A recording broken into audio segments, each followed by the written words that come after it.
नमस्कार, मी डॉक्टर राहुल काशीनाथराव एकबोटे आपल्या अमोलकचंद महाविद्यालयातील संगीत विभागामध्ये 13 ऑगस्ट 2007 रोजी रुजू झालो.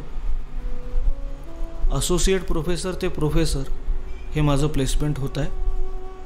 साधारणतः 5 मिनिटाचं हे माझं प्रेझेंटेशन आपणापुढे ठेवतो आहे.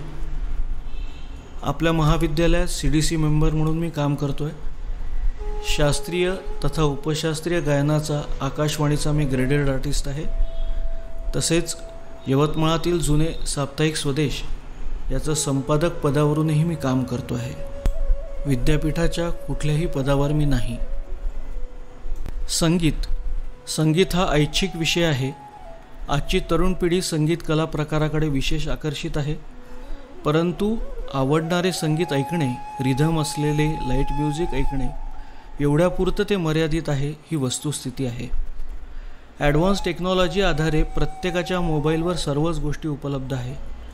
मानवी स्वभावाचा विचार करता लाईट म्युझिक, सुगम संगीत, त्यातील जोरकस बीट्स सहजरित्या आपसुकच मनाचा ठाव घेतात. तसेच चैतन्यही निर्माण करतात. हे सर्व जरी संगीताच्या परिभाषेला, त्याच्या मूळ उद्देशाला पूरक असले तरी आपल्याला आकर्षित करणाऱ्या कलावंताने सखोल अभ्यास केला आहे, शास्त्राचा सखोल अभ्यास केला आहे. हे प्रामुख्याने पुढे येणे अत्यंत गरजेचे आहे. शास्त्राचा अभ्यास गरजेचा आहे हा मुद्दा पुढे आला तर नक्कीच विद्यार्थी घडतील, कारण शास्त्राचा अभ्यासही तितकाच आकर्षक आहे. हे आम्ही विद्यार्थ्यांना सांगण्यात कुठेतरी कमी पडतो आहे. आज नवीन शिक्षण प्रणालीमध्ये अनेक उत्तम गीत प्रकार आहेत. कराओके जो आज सगळीकडे प्रसिद्ध होतो आहे त्याचाही समावेश आला आहे. सर्वत्रच संगीत विषयाची विद्यार्थी संख्या कमी होताना दिसते आहे ही वस्तुस्थिती आहे. एक अनुभव, साधारणतः 2-2.5 वर्षांपूर्वी महाविद्यालयातील मीटिंगमध्ये मी जोधपूर, राजस्थान विद्यापीठ, नाशिक इथे दिलेल्या गेस्ट लेक्चर संदर्भात माहिती दिल्यानंतर आमच्या सन्माननीय सदस्यांनी सुचविले की यवतमाळ जिल्ह्यातील शाळा विद्यालयांमध्ये जाऊन शालेय विद्यार्थ्यांसमोर संगीताचा प्रसार व्हायला पाहिजे. त्याच पार्श्वभूमीवर मी जवळपास 15 ते 16 शाळा विद्यालयांमध्ये जाऊन संगीताचा प्रसार करण्याचा प्रयत्न केला. अतिशय उत्स्फूर्त असा प्रतिसाद त्यांच्याकडून मला मिळाला. अतिशय आनंद देणारी ही गोष्ट होती. त्यामध्ये गुरुकुल पांढरकवडा, रुईकर ट्रस्ट नांझा, हिंदी हायस्कूल, राणी लक्ष्मीबाई अशा विविध शाळांमधील विद्यार्थ्यांना अतिशय आनंद व मलाही आनंद लाभला. या गोष्टीकरिता आमच्या सचिव साहेबांचे मनस्वी धन्यवाद.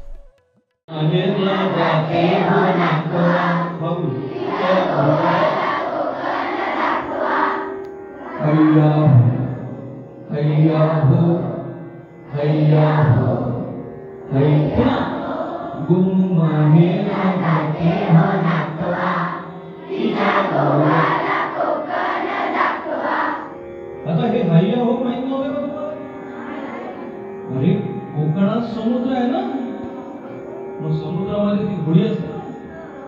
हैया हो, हैया हो, हैया हो, हैया हो. बरोबर. गोव्याचं राजस्थान. आता साऊथ इंडियामध्ये जर आपण गेलो तर कोणाच्या त्यांची भाषा कोणाला समजत अजिबातच समजत नाही ना. यल्ला केलं महाराला. पण साऊथ इंडिया मधून डब झालेले पिक्चर सगळे पाहायला जातात. बरोबर ना. तेरी झलक शर्फी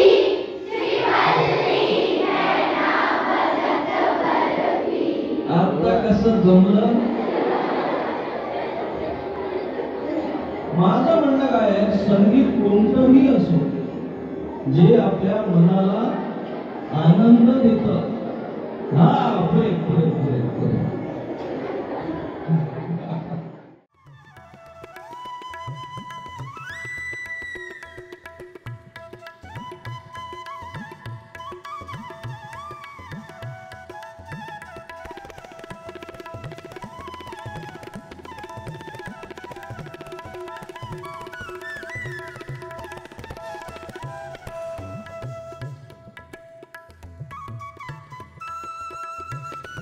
मागील 2-3 वर्षांमध्ये शास्त्रीय उपशास्त्रीय गायन प्रस्तुतीनंतर अनेक थोरा मोठ्यांचे आशीर्वाद लाभले. थोर स्वातंत्र्य सेनानी जवाहरलालजी दर्डा शताब्दी संगीत समारोहाच्या आयोजनात माझा हातभार लाभला. त्या महोत्सवानंतर आदरणीय विजयबाबूंनी आशीर्वाद दिले. सरसंघचालक आदरणीय मोहनजी भागवत यांच्या हस्ते एका सीडीचे प्रकाशन, परमपूज्य चंद्रतनय दादा पुणे, वसंतराव देशपांडे पुरस्कार डॉक्टर धर्माधिकारी यांच्या हस्ते लाभला. मतदान जागृती गीताकरिता पालकमंत्री यांच्या हस्ते मान मिळाला. श्रीमंत दगडूशेठ हलवाई येथे 3 तासाच्या गायनानंतर लाभलेला शुभाशीर्वाद, परमपूज्य निटुरकर गुरुजी हैदराबाद यांच्या संस्थेतर्फे लाभलेला आशीर्वाद सन्मान, वनराईचे गिरीश गांधी फाउंडेशन, दक्षिण मध्य सांस्कृतिक केंद्र यांच्यातर्फे झालेला सन्मान, विठ्ठलाच्या सीडीचे विमोचन आदरणीय विजयबाबूजी व कीर्तिबाबूजी यांचा लाभलेला आशीर्वाद, अभयभंग यांच्याकडून झालेले गायनाचे कौतुक, पंडित हृदयनाथजी मंगेशकर यांच्या समवेत 7व्यांदा गाण्याची संधी, श्री राम मंदिर अयोध्याचे कोषाध्यक्ष स्वामी गोविंद देवगिरी महाराज यांचा आशीर्वाद, शिवकथाकार परमपूज्य सद्गुरुदास महाराज यांच्याकडून लाभलेला आशीर्वाद, महामहिम राज्यपाल हरिभाऊ बागडे यांच्याकडून झालेले गायनाचे कौतुक, बी.टी. देशमुख सर, योगगुरू भाऊसाहेब खांडवे गुरुजी यांच्याकडून लाभलेला आशीर्वाद.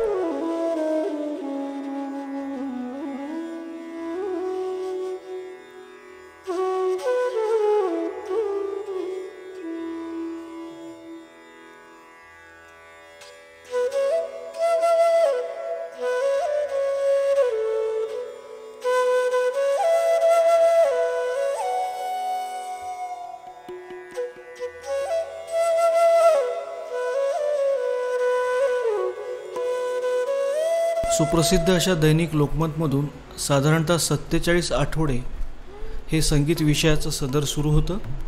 संगीत क्षेत्रात आपले भरीव योगदान देणारे, परंपरागत तसेच आधुनिक संगीतात आपले नाव जागतिक स्तरावर नेणाऱ्या महान विभूतींची विद्यार्थ्यांना ओळख व्हावी, तसेच त्यांचे कार्य जनमानसात पोचविण्याचा हा प्रयत्न मी केला. ही संधी मला दैनिक लोकमतनी उपलब्ध करून दिली, त्याबद्दल त्यांचे मनस्वी आभार. याच दरम्यान जास्तीत जास्त या महान कलाकारांशी बोलण्याची संधीही मला मिळाली. अर्थात थेट पंडित जसराजींपासून प्रथमेश लगाटेंपर्यंत या सर्वांच्याच कार्याचा आढावा या सदरातून घेतलेला आहे. दैनिक तरुण भारताचेही आभार. दैनिक तरुण भारताने हा उपक्रम मला दिला. मुख्य म्हणजे दर रविवारी मुख्य पानावर हे सदर सुरू होते. आपल्या प्रत्येकाच्या घरी कोणतं ना कोणतं इन्स्ट्रुमेंट असतं. जास्तीत जास्त लोकांकडे हार्मोनियम असते. ती वाजवायची का, ती शिकायची का, ती कशी वाजवायची, हाही प्रश्न असतो. तोही विचार करा व विद्यार्थ्यांच्या अनुषंगाने जे जुने नवीन गाणी आहेत, सुपरिचित अशी जी गाणी आहे, त्याचे नोटेशन उपलब्ध करून देण्याचं काम मी केलं. हे नोटेशन मी स्वतः तयार केलं.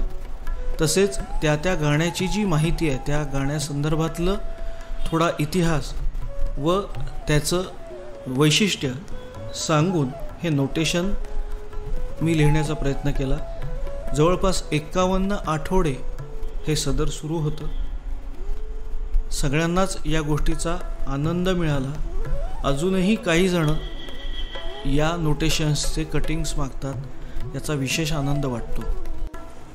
माझी PhD पंडित हृदयनाथ मंगेशकर यांची सांगीतिक शैली व कारकिर्दीचा अभ्यास. पंडित हृदयनाथ मंगेशकर यांचा सहवास मला 11वी पासूनच लाभला. पंडित हृदयनाथ मंगेशकर संगीत देताना त्यांनी ज्या स्वररचना केलेल्या आहेत त्या अतिशय क्लिष्ट आहेत, असं असंख्य संगीतकारांचं मत आहे. पण विशेष बाब अशी आहे की त्या रचना क्लिष्ट असतानाही जगप्रसिद्ध आहेत, प्रत्येकाच्या ओठी आहे हे त्याचं महत्त्व.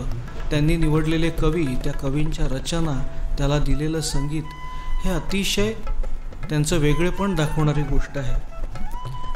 त्यांच्याच परवानगीने खूप प्रसिद्ध न झालेल्या 40 ते 50 रचना मला त्यांच्याकडून मिळाल्या.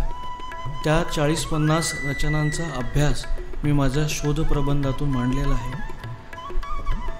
शोधप्रबंध पाहिल्यानंतर त्यांना विशेष कौतुक वाटलं, आनंदही झाला.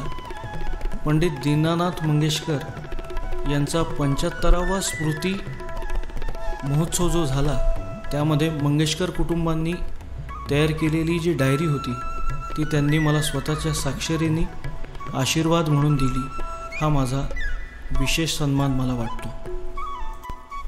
माझं स्वतःचं यूट्यूब चॅनल, ज्याचे जवळपास 1,500 सबस्क्रायबर्स आहेत आणि जवळपास 2.5 लाख लोकांनी आत्तापर्यंत माझे व्हिडिओज बघितलेले आहेत. माझ्या महाविद्यालयासाठी आणि यवतमाळ जिल्हाधिकारी कार्यालयाकडून आलेले या 2 वर्षातील हे 2-3 प्रोजेक्ट्स